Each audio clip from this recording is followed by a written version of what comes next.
আগের পর্বে আপনাদের দেখিয়েছিলাম আমাদের শিলিগুড়ি থেকে মিরিক যাওয়ার জার্নি।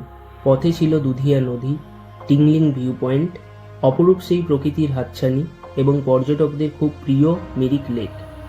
আর আজ আমাদের এই পর্বে থাকছে মিরিক থেকে দার্জিলিং যাওয়ার যাত্রাপথ। মিরিক লেক দেখে ঋষি রোড ধরে আমরা এগিয়ে চললাম দার্জিলিংয়ের পথে। আর এই পথেই পড়বে গোপালধারা টি স্টেট, পশুপতি মার্কেট, সীমানা ভিউ পয়েন্ট এবং লেপচা জগৎ। মিরিক থেকে দার্জিলিংয়ের দূরত্ব প্রায় 43 কিলোমিটার। আর এই 43 কিলোমিটার পাহাড়ি পথে বাইক চালানো মানে যথেষ্টই কষ্টসাধ্য ব্যাপার, কারণ এটি সমতলের রাস্তা নয়। তাই মনোযোগ সহকারে সতর্কতা নিয়ে অবশ্যই গাড়ি চালানো দরকার। বলাই বাহুল্য, এত কষ্টকে সার্থক করে দিচ্ছে রাস্তার দুই ধারের অপূর্ব সুন্দর দৃশ্য।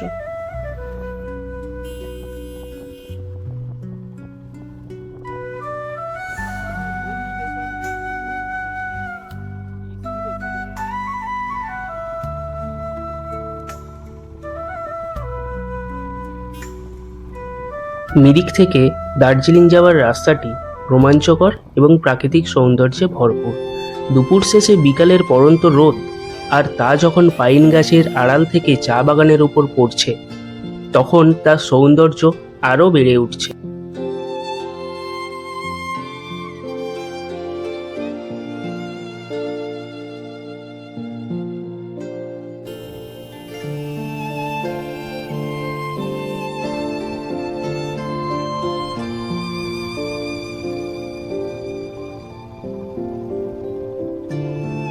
পাহাড়ের শীর্ষে ক্ষণিক সময়ের জন্য দাঁড়ালেও উপলব্ধি হয় যে প্রকৃতি তার বিশালতা এবং নিঃসঙ্গতা মিলিয়ে আমাদের শুধু চোখকেই তৃপ্তি দেয় না, বরং মনেও এক গভীর প্রশান্তি এনে দেয়।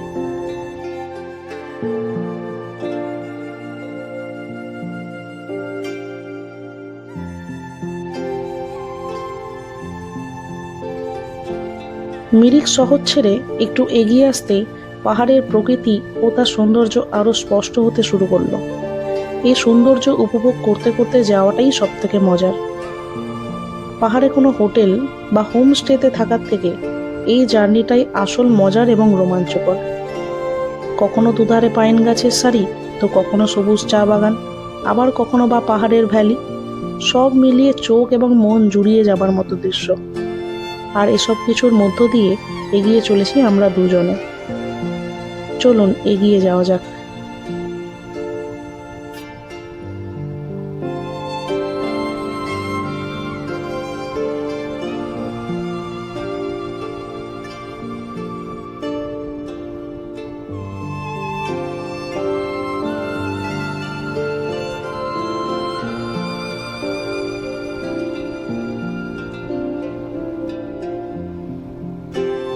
পাহাড়ের রাস্তায় চলতে চলতে পথের দুধার ঘেঁষে চা বাগানের সবুজ গালিচা যেন এক নতুন জীবন শুরু করার আহ্বান দেয়।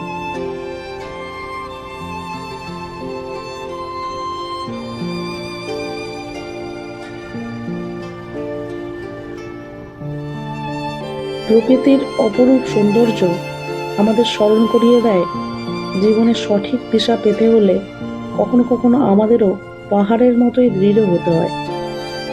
পাহাড়ই আমাদের শেখায় রাস্তা যতই কঠিন হোক না কেন, যদি মনোবল শক্ত থাকে তাহলে লক্ষ্যে পৌঁছানো অবশ্যই সম্ভব।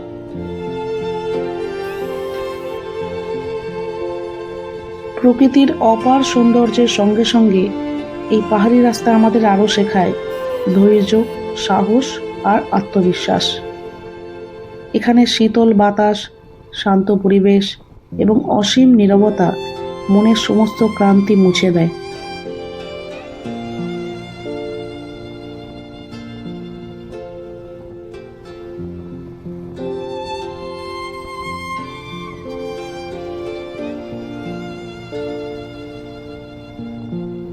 পাহাড়ে বাইক চালানো একেবারে অন্যরকম অভিজ্ঞতা, যা নিজে না চালালে বোঝা যাবে না। কখনো রাস্তার উঁচু নিচু ঢাল, কখনো খাড়াই রাস্তা, ঠান্ডা হাওয়া, সব মিলিয়ে নতুন অনুভূতি এনে দেয়। প্রথমে একটু ভয় কাজ করলেও যে কি হবে যদি পথ হারিয়ে ফেলি, কিন্তু যতই এগিয়ে যাই ততই সেই ভয় কেটে যায়। এক কথায় পাহাড়ি পথে বাইক চালানো মানে নিজের সাহস আর দক্ষতা দুটোরই পরীক্ষা দেওয়া। আর এই সফর যতই এগোতে থাকে ততই পৃথিবীটাকে গাঢ় আর সজীবতার প্রতীক বলে মনে হয়। প্রতিটি বাঁকে যেন অজানা রহস্য অপেক্ষা করে থাকে। তখন যে দৃশ্য সামনে এসে উপস্থিত হয় তার সমস্ত দুশ্চিন্তাকে এক লহমায় ভুলিয়ে দেয়। ঘন জঙ্গল, সবুজের সমুদ্ররূপী চা বাগানের প্রতিটি ধাপ, অজানা কোনো পাখির মিষ্টি গুঞ্জন, শীতল স্পর্শ, সব কিছু মিলে এক অসাধারণ শান্তি মনে বিরাজ করে। আরও একটা উল্লেখযোগ্য ব্যাপার হলো যে পাহাড়ি মানুষজনেরা খুবই সহজ, সরল এবং মিশুকে হয়। আপনার সমস্যায় এরা সাহায্য করতে কখনোই কার্পণ্য দেখায় না। আমাদের ক্ষেত্রেও এই ব্যবহার আমরা পেয়েছি। পাহাড়ে বাইক ভ্রমণের কয়েকটা জিনিস সর্বদা মাথায় রাখতে হয়। প্রাকৃতিক পরিবেশের সৌন্দর্যকে নষ্ট না করে সম্মান করা এবং আপনার বাইক চালানোর নিরাপত্তা নিশ্চিত করা।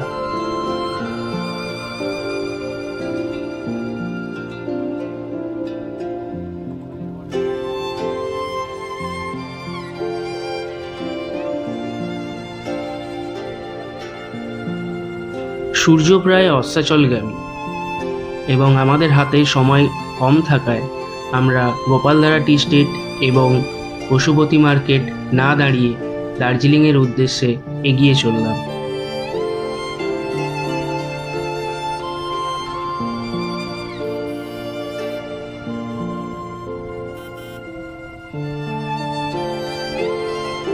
পাহাড়ের আঁকাবাঁকা পথ ধরে এগিয়ে চলতে চলতে গোধূলিবেলায় আমরা পৌঁছালাম স্টিমানা ভিউ পয়েন্টে। এখানেই আমরা প্রথম দেখতে পেলাম আমাদের বহু আকাঙ্ক্ষিত কাঞ্চনজঙ্ঘা।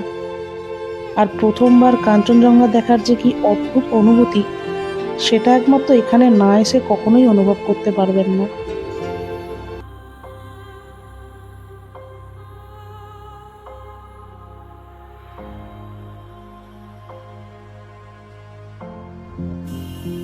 শুনেছিলাম পাহাড়ে নাকি সন্ধ্যা তাড়াতাড়ি নামে, ঠিক তেমনটাই ঘটলো আমাদের সাথেও।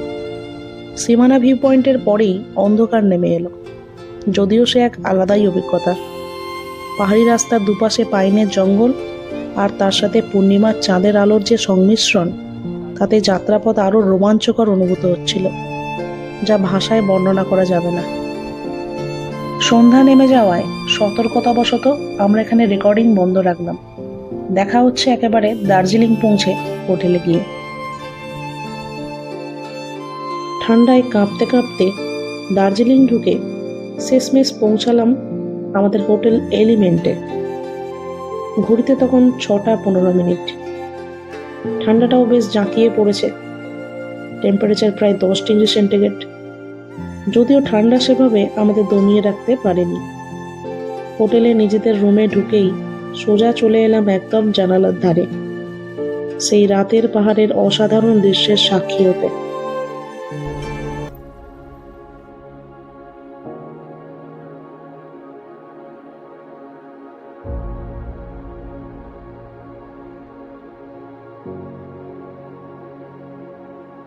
এরপর 2 পেয়ালা চা পান করে আমরা হাঁটতে হাঁটতে বেরিয়ে পড়লাম দার্জিলিং ম্যালের উদ্দেশ্যে, যা আমাদের হোটেল থেকে 5 মিনিটের দূরত্ব ছিল।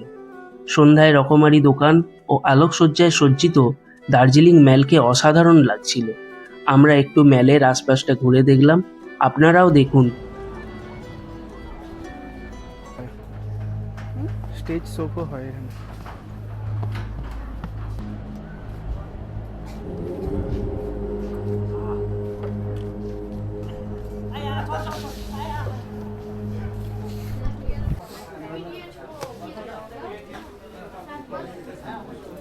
Shea masala chai, blend of black tea, exotic since 1933.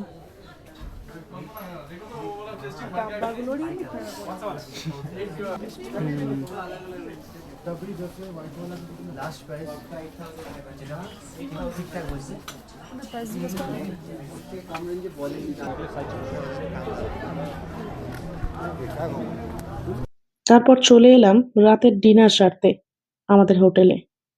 হোটেলের ডাইনিং হলটি ছিল পরিপাটি সাজানো গোছানো এবং খুব ইউনিক ও ডেকোরেটিভ। আকাশ যদি পরিষ্কার থাকে এখানে বসেও আপনারা সারাদিন কাঞ্চনজঙ্ঘা দেখতে পাবেন।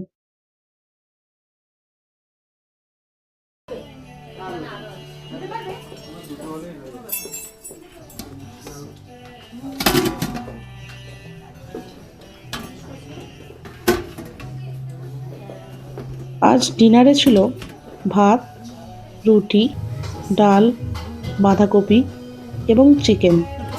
যদিও চিকেন ছিল লিমিটেড, খাবারের কোয়ালিটি তবে খুবই ভালো ছিল। 15 তারিখ সারাদিন এতটা জার্নি ও মন মাতানো দৃশ্যের পরও আরও একটি বিশেষ মুহূর্ত অপেক্ষা করছিল।